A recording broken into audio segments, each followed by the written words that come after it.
And there we go. The year 2024 is over. It's coming to a close now. One last Premier League game week is in store for us to end a spectacular calendar year of football.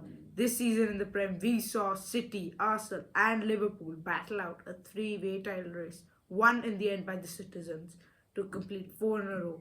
The emergence of managers such as Andoni Iraola and Arne Slot, innumerable enthralling games, relegation battles. It was an incredible year. But back to the present now. Game week 19 predictions. Premier League can't get better than this. Yeah. And now, in the last week of this calendar year, first game Leicester City against Manchester City. Two teams who haven't won a game since game week 14. City beating Forest 3-0. Leicester winning their first and only game under Ruud van Nistelrooy to date.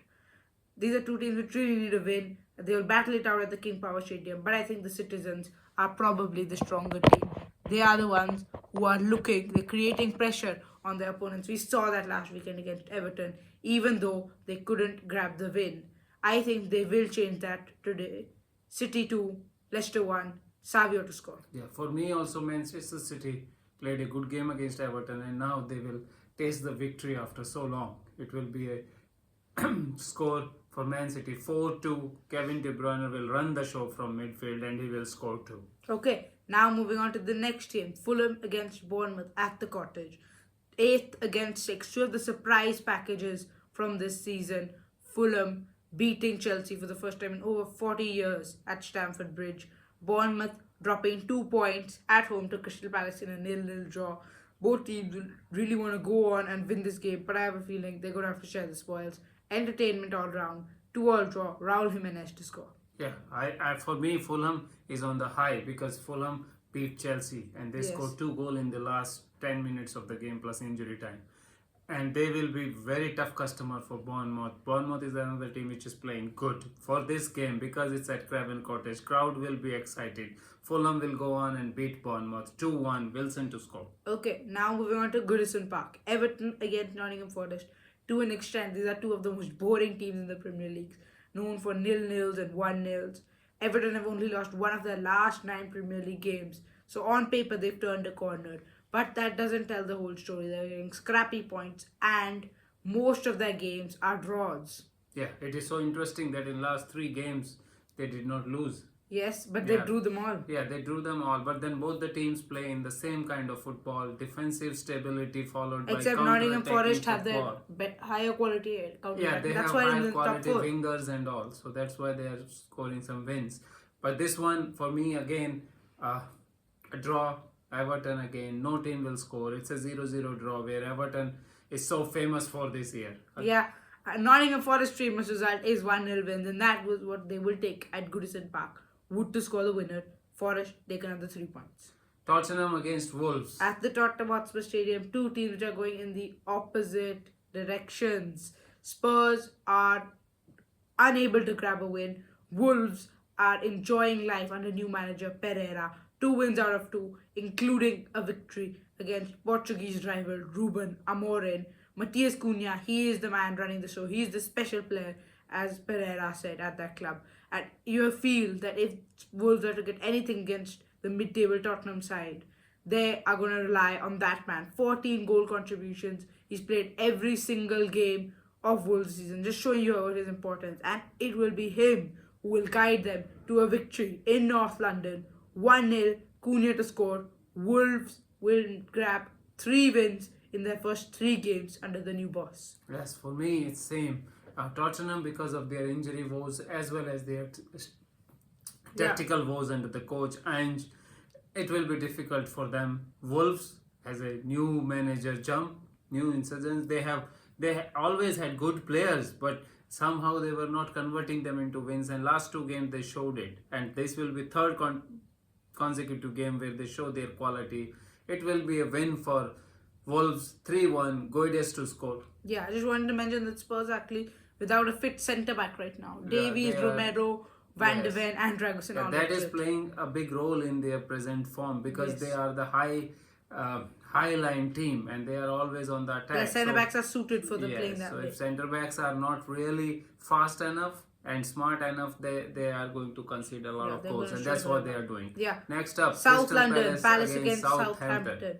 Only one loss in the last 7 Premier League games for for Oliver Glasner's side, and you feel that that probably will not change against a poor Southampton side. Yes, they've got a new manager in Ivan Juric, but that didn't change the form. A 1-0 defeat at home to West Ham on Boxing Day, and the woes will continue for Ivan Juric.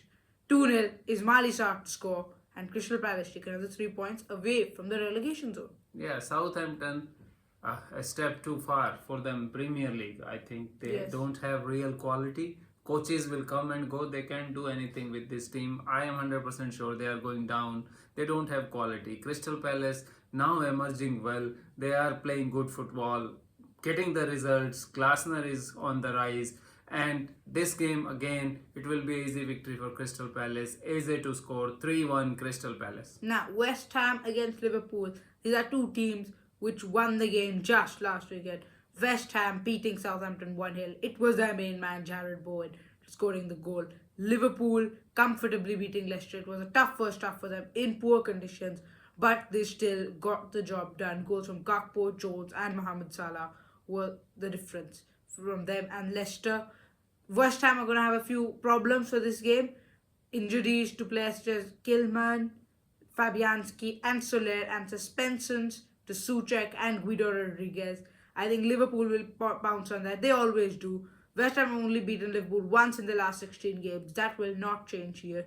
3-0 at the London Stadium. Salah, who else? He's going to score. Liverpool keep marching on. Yeah, West Ham United, because of injury, as you told, and suspensions, they are really weak, and I don't think how they will put up the team in this weekend. Liverpool always play attacking football and they score goals, and with this condition, West Ham United, they will score at least 3 to 4 goals. For me, they will score 4 goals. Diaz will score. West Ham will score 1. 4-1. Liverpool, another 3 points in the bag and going forward. Okay, now to Portman Road on Monday Night Football. Ipswich against Chelsea. Chelsea have never lost the last game of a calendar year since New Year's Eve defeat to Villa in 2011, and I don't expect that to change. Ipswich are struggling in the relegation zone, only 12 points out of 18 games. They would look to change that, but it would be a really, really demanding result if they can. I think Chelsea should win this one. 2-1, Pedro Neto to score. Chelsea, they'll drop points last weekend. They're not going to let that happen again. Yeah, they were supposed to win at Fulham, but somehow they were shocked in last 10 minutes against Fulham. But they will come back to the winning ways. They are too good to win to lose consecutive games. Yeah. They will score 4, and it will be a free-flowing football from them. Palmer, Jackson, Enzo, everybody running havoc, even Neto. So for me, Jackson will score. It will be an easy victory for Chelsea, 4-0. Okay, now to the Midlands. It's Villa against Brighton. I look back to the last time these sides met. It was a 6-1 victory to Aston Villa, and the first time when you could actually believe that they would go on to receive insane feats, which they did, finishing in Champions League positions. Right now, both teams are struggling in the mid-table. They beat the big sides, but struggle against the teams they're supposed to be. It's 9th against 10th, and I think they'll have to share the points. 1-1, Ollie Watkins scores since John Duran is suspended. Yeah, they are both. These two teams shows a lot of promise. They play good football. Aston Villa, because of their presence in Champions League, maybe the intensity is down, and some of the games they don't play with that kind of intensity as they were playing last year. Yeah. This is one of those kind of games, I think, where both the teams will try to win, but at the end they will draw 2-2. Welbeck to snatch a draw for Brighton. Okay, now a London derby now. Brentford against Arsenal. This was the first fixture of the 2021-22 campaign. I think it'll be a tough game for Arsenal. Despite on paper it looks like a comfortable game, but Brentford away is never easy. They've only lost one game all season at the G-Tech, and you expect that to change? I don't think so. I think Arsenal will struggle here, and Brentford will take a point against Mikel Arteta's second place side. 2-2, Johan Wissa to score, and Brentford take a really big result. Yeah, for me, it will be easy game for Arsenal. Arsenal have turned the corner in last two Even games. though Bukayo Saka's injured now for a few months. Yeah, Saka is injured, that's a big blow. But Yeah. there are other very good players in that Arsenal side. For example, Captain Odegaard. He will run the show. They will open up Brentford quite a few times. It will be an easy victory. 3-1, Odegaard to score. Yeah. Now it's the match of the week. It isn't the biggest, it isn't the greatest, but it's still a match of the week. It's United against Newcastle. Two teams who are now going in the opposite directions. Man United, after winning the derby, now have lost to both Bournemouth and Wolves back to back without scoring and conceding 2 goals from a set piece, which has been their Achilles heel. Newcastle were all easy against their last two games. Ipswich Town and Aston Villa, 7 goals scored, none conceded. These are two teams having very opposite seasons, but you never know. In the theatre of dreams, Old Trafford, one special moment, few good passes to each other, and Man United can turn up. We saw that at the Etihad against Man City. I think we'll see something similar here. United will try hard, but Newcastle, their quality on paper will be evident. Main man Alexander Isak will make a difference. It'll be a 1-all draw. Rasmus Højlund to score, and Newcastle going back to the north with 2 points dropped. Okay, yeah. For me, this game, Man United are still learning Yeah, the they are. tactics, learning the style of play from Amorim, and that is why the results are so inconsistent. And I don't see them changing here because it will take some time. He needs more player. He needs more intensity. It will not change here. They lost last two games, and I think they will lose this one also. It will be 2-1 victory for Newcastle. Gordon to score. The forward line what Newcastle has of Gordon, Isaac, and others is Manchester United cannot handle that. It Okay. will be a victory for Manchester United. 2-1. Okay, that was all for this weekend's predictions. Thank you for watching our videos and supporting us throughout this year of 2024. We hope you enjoyed it as much as we did, bringing you all this content. Please like and subscribe. We're trying to hit 10,000 views and 300 subscribers before the end of the year. We've only got a few days. It would really help if you could help. Thank you so much for watching.